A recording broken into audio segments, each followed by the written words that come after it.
So it is a pleasure to be here. As Brindusa mentions, I'm one of the founders of StartUp Britain, which has been and we've got some images coming up here. I'll just kind of talk through the images or maybe refer to them as we go through. If you want to use the click. Okay, great.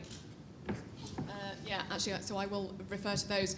StartUp Britain has been a national enterprise campaign, and actually being here this morning has really reminded me of when we first started the campaign, because when I did sit here this morning, I heard a speaker, I don't think he's in the room now, he said 74% of people in Romania want to start a business, but what puts them off is fear of failure. As I say, I think he's left the room. And I tweeted it out because it reminded me that 3 years ago, 8 people got together who, I was one of them, we all ran our own businesses, and as 8 people, we came together and we said, right, what more can we do to help the 50% of people in Britain who want to start a business, but fear of failure is putting them off? So a very brief history to StartUp Britain is that those 8 of us, who were business owners in our own right, we went to see a gentleman called Lord Young, who at the time was enterprise advisor to the Prime Minister. And we said to him, right, what can we as business owners do to help the government get the startup rate in Britain getting higher? He introduced us to a very maverick man called Steve Hilton, who at the time was head of strategy for the Prime Minister, who was quite well known for coming up with crazy ideas and walking around number 10 Downing Street without wearing shoes. Apparently Barack Obama went into number 10 to meet David Cameron when Steve Hilton was head of strategy. And Barack Obama said, who is this dude in the shorts and no shoes? But he was the greatest thinker, I think, in government. He's now in California, so sadly not in Britain anymore. But we went to see Lord Young, we went to see Steve Hilton, and Startup America had just launched in the January of 2011. And so, as Steve Hilton said to us, never, if there's a good idea, just copy it. Why do you have to think of your own if you can just copy somebody else's? So we launched Startup Britain in March 2011. The image you can see here is it was launched by the Prime Minister, the Chancellor, etc. But one really important point to note is Startup Britain was launched as the National Enterprise Campaign for Britain. It was launched by the politicians, but at no point in the 3-year campaign have we taken any government funding. And we just had lots of talk about this over lunch in terms of should you take state money, should you not. We have been fully funded by the private sector for 3 years.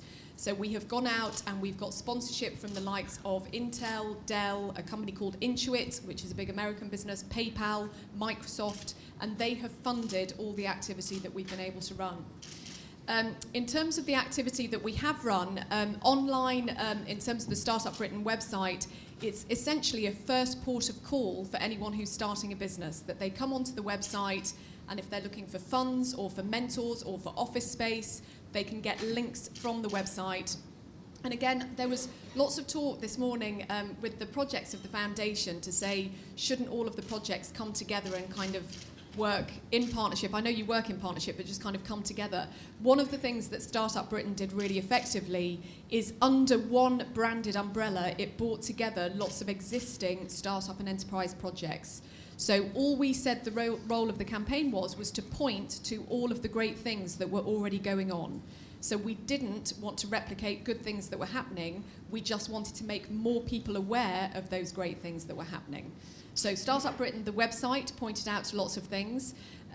We, for 3 years, have run almost an event every week. So we've had startup days from startup food to startup fashion, startup tech. We had industry weeks, where we worked with trade bodies. So in Britain, there's something called the Marketing Agencies Association, which is lots of marketing companies are part of one trade body. So with them, we did something called Marketing for Startup Britain Week, where it was a week of free events for startups, and every day they'd get different tips on marketing. We did Finance for Startup Britain Week, which was all about funding, Tech for Startup Britain Week, all about tech. I could go on. One of the other things we did, which actually I think you can see more here, is for 3 years on the run, we took a great big bus around the whole of the UK filled with experts and entrepreneurs on board. And you may say, why on earth did you do that? What relevance was that? But one of the things we were talking about at lunch, and I think is really critical to encourage an entrepreneurial culture, and I think this will have come out in the report, is having a positive media spotlight on enterprise.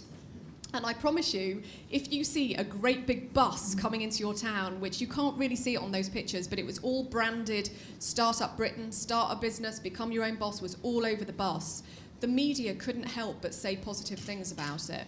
So one of the reasons we did the national tour is in the UK, and I'm sure you have a similar situation in Romania, the national media is focused in London, so we do most of our media activity in London, which is where we're based, but it's still desperately important to get out to regional media so you can get the message about starting a business across the whole of the country. And taking a big bus around is one effective way of doing that.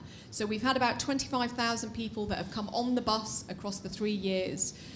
Very energy consuming, so for anyone who is looking to start StartUp Romania, I would say it needs lots of energy to go with it. The team that we had delivering this, I kind of joke about this, but I think it was relevant, is 4 of the 6 people in the team were under the age of 25. This was another really important aspect for the campaign, is what we called the Startup Local Champion Network.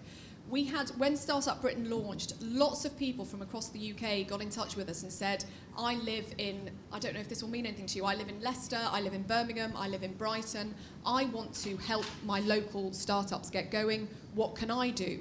So we created essentially resources for startup local champions to use. And there was talk this morning, a lady made a beautiful comment, the lady who's on her iPad there, and I don't know if she's listening, but she made a lovely comment this morning about the number of people living in the rural areas in Romania. And I thought, you know, that had been a challenge for us in terms of reaching out to the nation, but leveraging people who are keen champions in those local areas is a really effective way of doing it. Another thing we did in the campaign was called special projects. So when we thought there was a gap in the market, we stepped in to try and do something about it. And just to mention 2 special projects, because I think it might be interesting here to have a look at them. One was a project called Pitch Up, which is where we matched small businesses with buyers from large retailers. So we have 2 big companies in Britain, one called John Lewis, which is like a Marks and Spencer's retailer, and another food supermarket called Sainsbury's. And lots of small businesses would love to get into retailers of that kind of size, but they just wouldn't know how to go about starting to get in touch with the buyers. So as the national campaign, we leveraged kind of the ability of the campaign, and we did events that matched the small businesses with the buyers. They've since gone on to get contracts, which is fantastic. Something else we launched was called Pop-Up Britain, which is where we opened empty shops and we filled them with small businesses. So our latest shop was on Piccadilly Circus, which if you've been to Piccadilly Circus, you'll know there's lots of footfall in that area. So we opened a shop, we had 10 small businesses who all traded in there at the same time. They traded in there for a week. These are all online businesses who haven't previously traded on the high street. They traded in there for a week, they moved out, and then another 10 businesses moved in. We had the Duke of York, which is like our prince, come and visit. We had the Chancellor come and visit. Again, all the time, we got the media involved too, saying, look at this is fantastic, these small businesses doing so well. So lots of activity, essentially, over the past 3 years that we've worked on. You can see a few images there. And I guess you would question how you measure the success of a campaign like this. And one of the ways in which we have measured it is purely by the figures, so the stats alone. And it's very gratifying, and I don't think StartUp Britain has been the only reason for this. We have been a factor in it, but the UK is experiencing record numbers of startups at the moment.